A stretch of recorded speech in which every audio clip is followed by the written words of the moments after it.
ప్రపంచం మొత్తంలో ఉన్న ఫిలిం మేకర్స్ ఆరాధనాభావంతో చూసే దర్శకుడు జేమ్స్ కెమెరూన్ అవతార్ అనే ఊహాతీత లోకాన్ని సృష్టించి ఒక్కో భాగంతో వేల కోట్ల వసూళ్లు కొల్లగొడుతూ చిన్నా పెద్ద తేడా లేకుండా అన్ని వర్గాలను తన మాయాజాలంలో మునిగేలా చేయడం ఆయన స్టైల్. టైటానిక్ తో చరిత్ర సృష్టించిన ట్రూ లైస్ తో మెస్మరైజ్ చేసిన టెర్మినేటర్ తో టెక్నాలజీ మాయాజాలాన్ని పరిచయం చేసిన ఆయనకే చెల్లింది.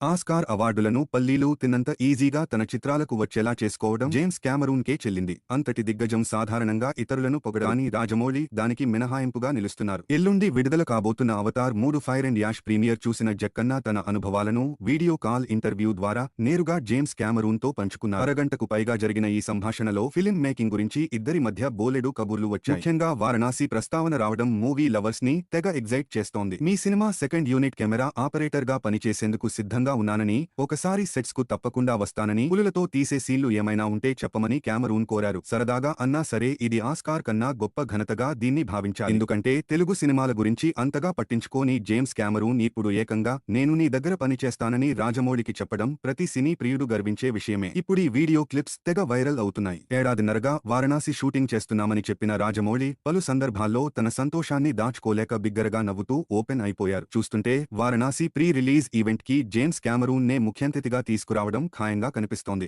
నిజమైనా సరే ఆశ్చర్యపోనక్కర్లేదు.